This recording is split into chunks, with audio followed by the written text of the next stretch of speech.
I just feel like, what is this movie about?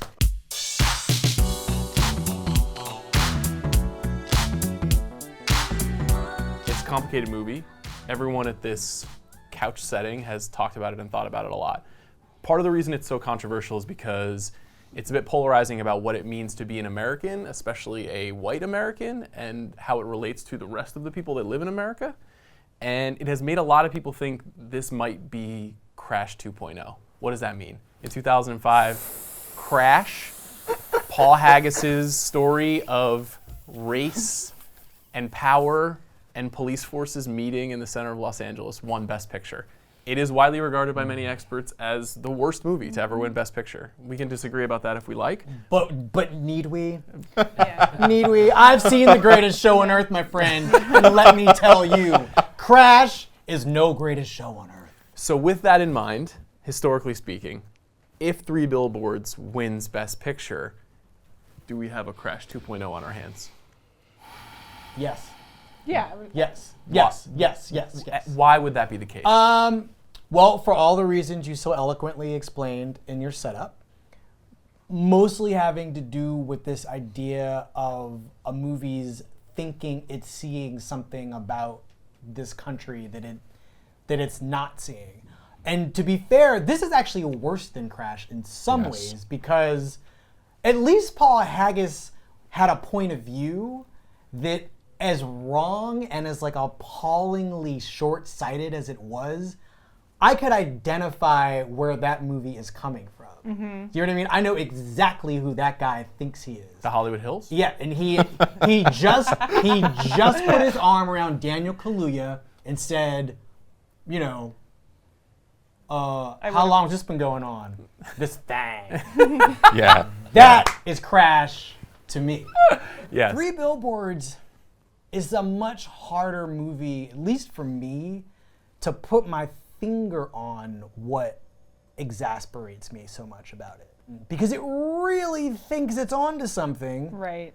And it has no idea what it's onto about. Right. And what's so interesting is that it won the Golden Globes, it won the BAFTAs. So many people have embraced it. Barbra Streisand's reaction to its winning at the Golden Globes. Yeah, but it has kind of taken the role of, I'm voting for this because I think it says something about this time in America. Many of those voting bodies are international. Yes. The BAFTAs is seeing America. Exactly. The Golden Globes is the Hollywood Foreign Press Association seeing America. And this is a movie made by a British-Irish person. Yes. Yes. Martin McDonough, he has a name. We should use it. I rewatched Crash recently, and I was taken aback by how much more I understood why people were seduced by it. Mm-hmm. I that's not something that I really gave it credit for until last week.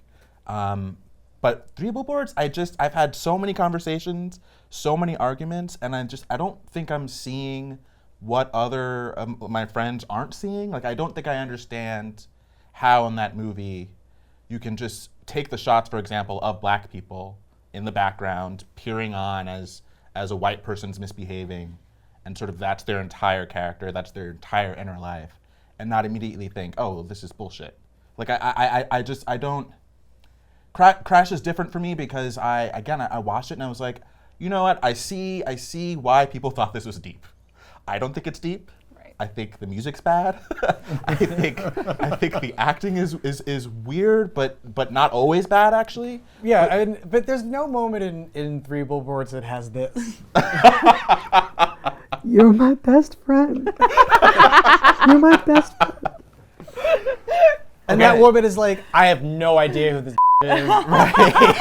I don't know. There's no smoldering Matt Dillon either. It does have something, though, that you and I have talked about a little bit, which is it has a portrayal of an extremely angry middle-aged woman, which is not a character that we see in movies that often. No, and I think Frances McDormand is very good in this movie. I have thought a lot about that performance while also not thinking that the movie comes together, not thinking that the movie should win Best Picture at all, and being kind of baffled by what affirmative statement people think they're making when they vote for Three Billboards. Like, I don't understand. Well, let's explore that, because I think one of the biggest controversies around the movie is a feeling that Sam Rockwell's character, he plays a fired deputy in a small town police department who is notably a racist and also a very violent cop.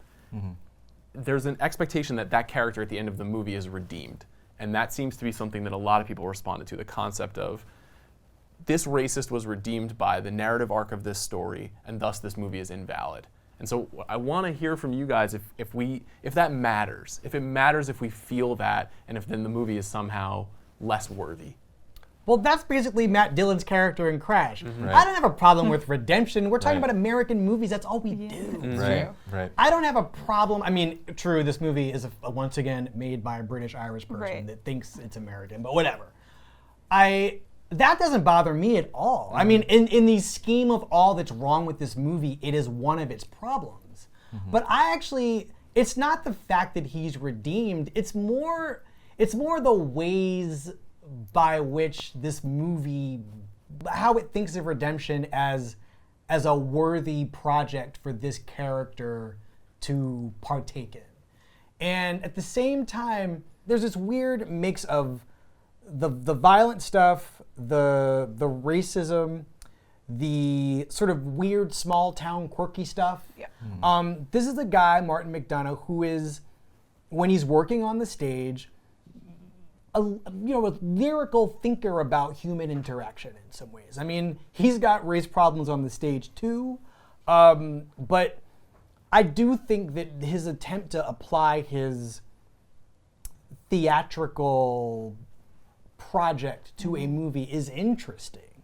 I don't know where this movie is going, and I don't know where it wanted to go. The end of that movie is the thing that pissed me off the most, because it's the hardest thing as a human being to have to dramatize. It is very much an algorithmic, what is wrong with America? Gender, race, small town America. I don't know, I think the movie inserts itself into a big question, a big conversation, and then isn't quite up to the task of that conversation. But I don't know, like for me the problem is not Sam Rockwell's character having a kind of moral pivot to caring about the violence at the heart of the movie.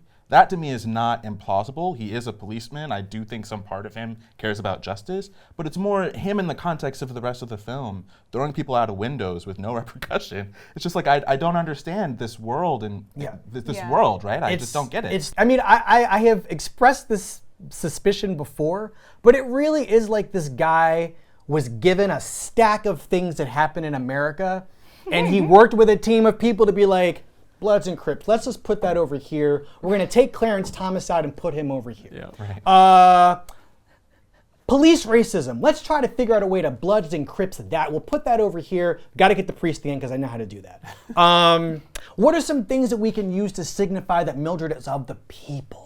Like a normal, we'll get her to wear some coveralls. We'll get somebody to research that, get the costume designers on that. And what is a way that this sort of very plain American woman can express her outrage and get law enforcement to act? Should she use the computer? Should she use the internet?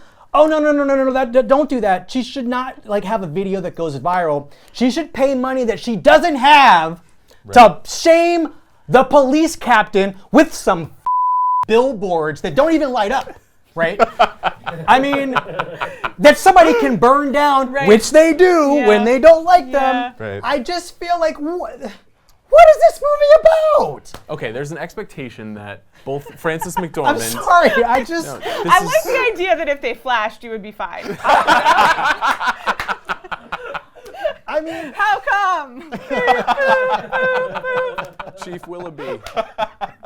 I agree with Wesley. My central frustration with the arguments over this film have been that for those of us who haven't been fond of it, we've sort of been written off as just raising political or social objections. But just at the level of form, I don't care about this movie.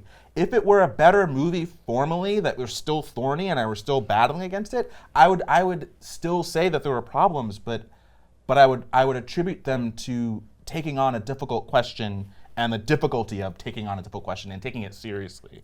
And I just don't think that this movie is worth that conversation, which is why I'm frustrated that everyone in my life wants to argue about this movie no matter what side they're on, because I'm just like, I wish I could quit this movie, Comparing it to Crash is a really great idea, because Crash really does kind of satisfy a lot of negative feeling that a lot of sort of negative visceral feeling that I enjoy getting from a movie that doesn't work, right? It's not just, I mean, Three Billboards is bad, but it's not the worst movie you've ever seen. Right. Crash is the worst movie you've ever seen, especially if you're an American, or a housekeeper, or a cop, or a car, or a fire. It's the worst movie you've ever seen. And it just so satisfies so many things that are so good to feel bad about. And Three Billboards doesn't come close to making me feel that way. It's confusing. It's really confusing. It is confusing that it is a Best Picture nominee. My opinion, which is the least relevant as the sole white man on this panel, is that I think it's not bad. That is the whitest response to that movie you possibly could have had. I have virtually no interest in defending it, Yeah. and I am very interested in the dialogue around it. I just think it is a clear victim, for lack of a better phrase, Yeah, you need to find a better one. of polarity, of a moment in which the way that we discuss things is slides from one end to the other, and there is no middle. And I think, Cam, what you're saying is right, which is like, it's okay if this movie's just not good.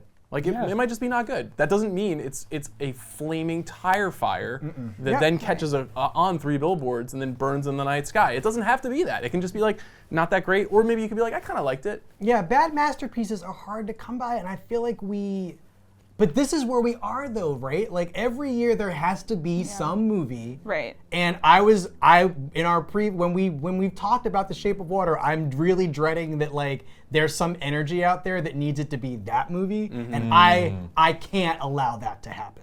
Not a movie about a fish and a woman directed by a Mexican. It just can't happen. So let it be this movie that really is trying to do something about now, but is failing. But I don't know that it has to happen at all. I knew we were crazy when we were fighting over La La Land. I knew America was broken and really needed some time on the therapy couch when we were fighting over La La Land. I mean, that's the thing. It's actually not a victim of the polarization. It's benefited from it. It's right. I mean, Because it is. La La Land yeah. was a victim of polarization, Yeah, okay. and I don't even like La La Land that much, but I'm not crazy. Right. It's a fine movie, and some of it's really good. That ending, man, gets me every time. The ending gets an Oscar. Yeah. Not Barry Jenkins' Oscar, but an Oscar. It gets Best Director, which it actually won. I just feel like we gotta have better stuff to do. Yeah. I just don't want to fight over La La Land or Three Billboards. This is not worth fighting about. Crash. That is a movie worth fighting and dying over.